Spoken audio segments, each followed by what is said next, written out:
Seja bem-vindo a Metafisicamente.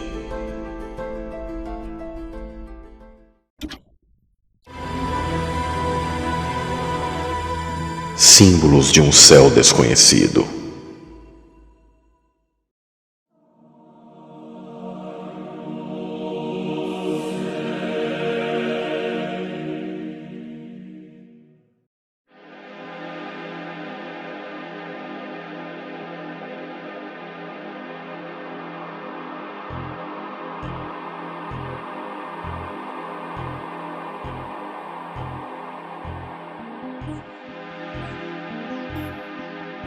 O plasma, também conhecido como quarto estado físico da matéria, é formado quando uma substância no estado gasoso é aquecida até atingir um valor tão elevado de temperatura, que faz com que a agitação térmica molecular supere a energia de ligação que mantém os elétrons em órbita no núcleo do átomo. Os elétrons acabam soltando-se e a substância torna-se uma massa disforme, eletricamente neutra e formada por elétrons e núcleos dissociados. É comum no nosso cotidiano encontrarmos as substâncias em seus três estados físicos mais conhecidos, o sólido, líquido e gasoso. Apesar de não ser fácil a obtenção do plasma na superfície do nosso mundo, ele constitui 99% de tudo que existe no universo. Isso porque grande parte dos corpos celestes é formado por substâncias nesse estado de agregação. Embora raros, podemos citar alguns exemplos da presença do plasma, como fogo, lâmpadas fluorescentes, televisão com tela de plasma e os raios, entre outros.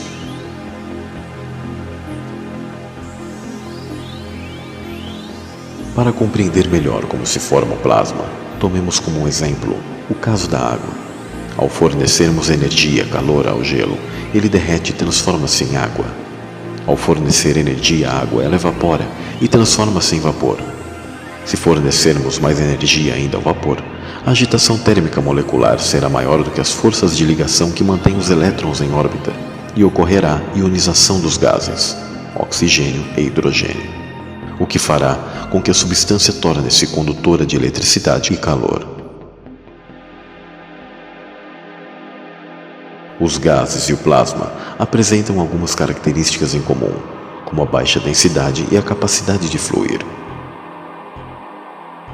Apesar disso, eles não podem ser classificados de forma igual, pois a nível atômico e molecular apresentam estruturas e propriedades completamente diferentes.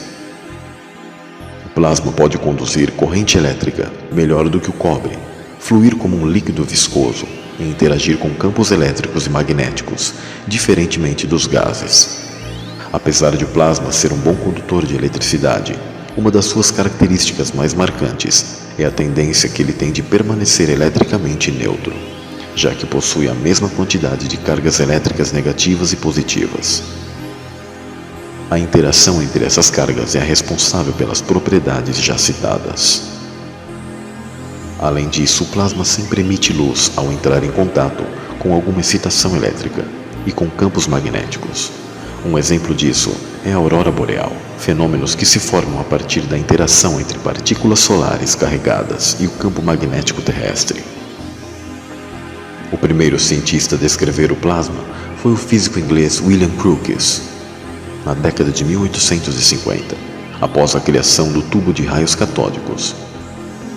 Este é constituído por um tubo de vidro, preenchido por gases a baixa pressão, que ao serem submetidos a uma diferença de potencial tornam-se condutores.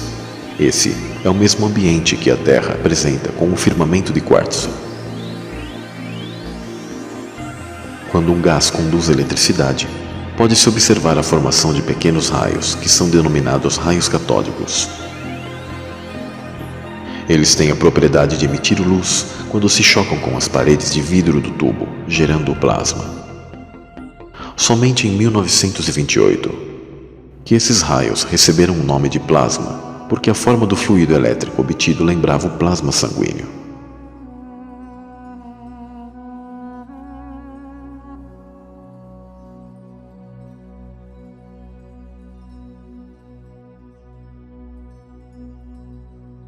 Formações de plasma no céu. São todas essas lendas um confuso relato de grandes eventos em escala planetária, que foram contemplados em terror simultaneamente por homens espalhados por todo o mundo?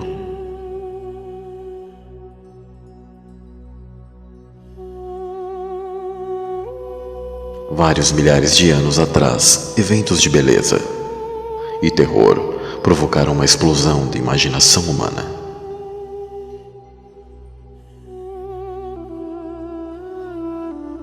Esta foi a época de formação de mitos da história humana. Primeiro veio o Reino Encantado, o teatro de deuses e deusas venerados. Os deuses eram prodigiosos.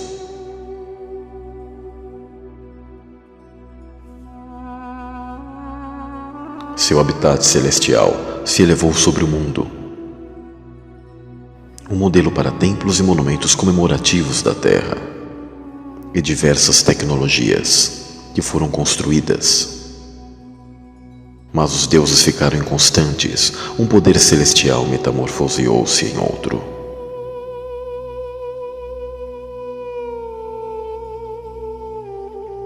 Criaturas absurdas nunca vistas na Terra percorriam o céu.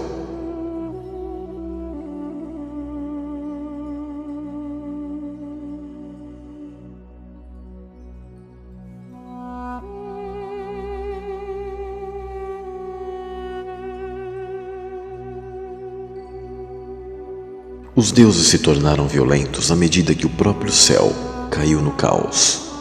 Então guerreiros e monstros celestiais apareceram para batalhar nos céus, empunhando armas de raio e fogo e de pedra. Os céus caíram, literalmente. O nosso desafio será o de explicar essa efusão do conteúdo mítico.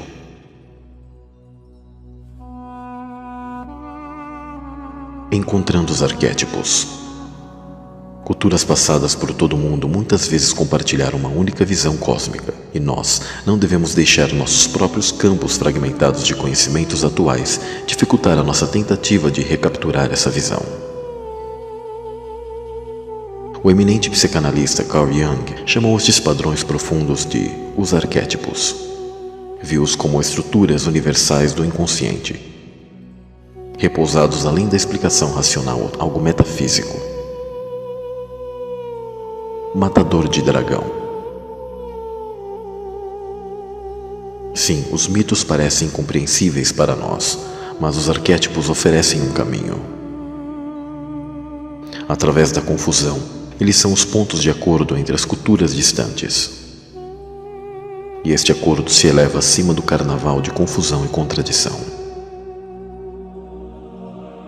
Pilar ou montanha dos deuses.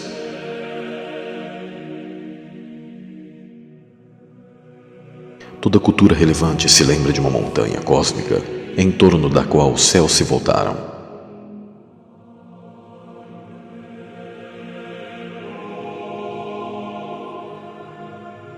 A deusa irada. E cada cultura narrou o aspecto terrível de uma espécie de deusa-mãe.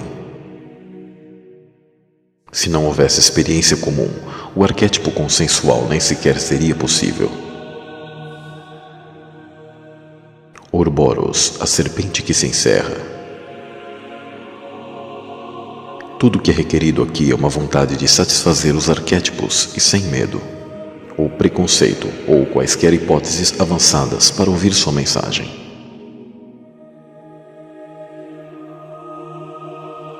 Escada para o céu.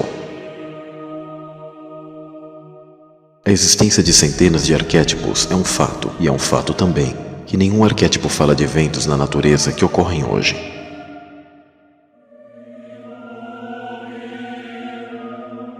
Deuses que morrem.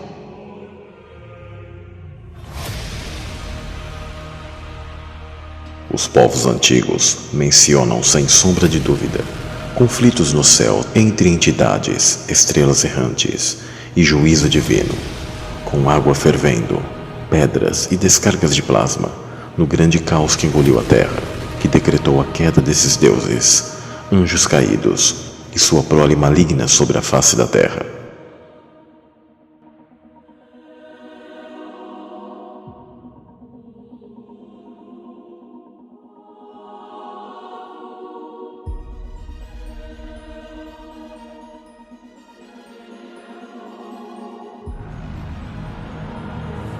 Na aurora da civilização, todos os arquétipos já estavam presentes.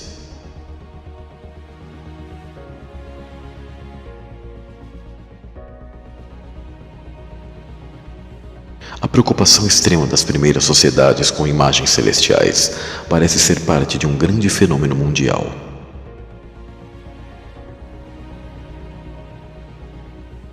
Será que o céu pré-histórico pode ter sido muito mais ativo do que agora? Sim, não cabe dúvidas.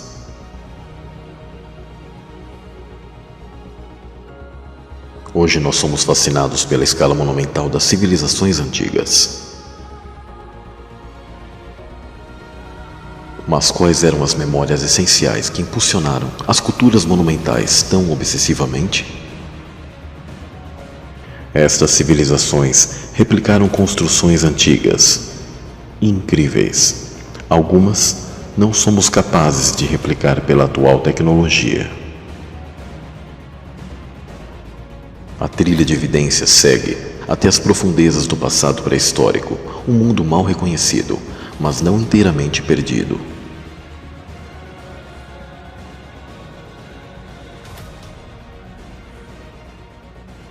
Outros monumentos sobreviveram pós-dilúvio e foram tomados pelos impérios seguintes.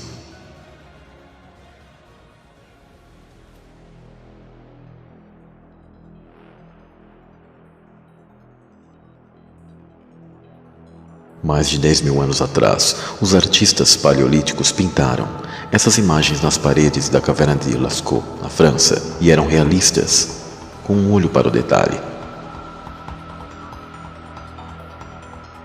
Por que esses talentosos artistas da Idade da Pedra desapareceram? Permanece um mistério. Mas o maior mistério é a época que se seguiu.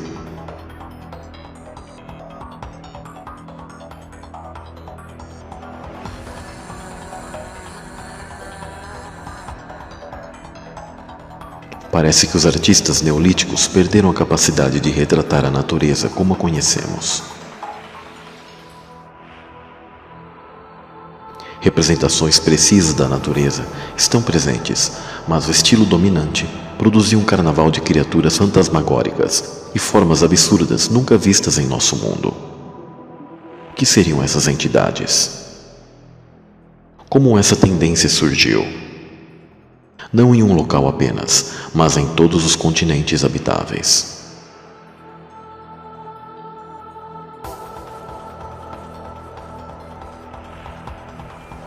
Absurdo?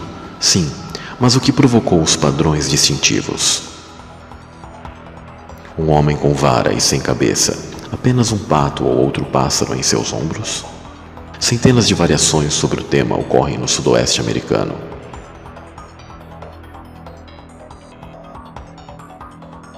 Mas o padrão não termina aí.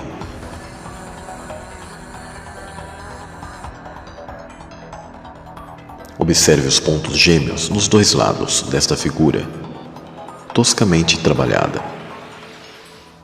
Uma instância por si só é apenas uma curiosidade. Mas padrões amplamente espalhados devem ter uma explicação. E outros detalhes únicos acentuam a irracionalidade.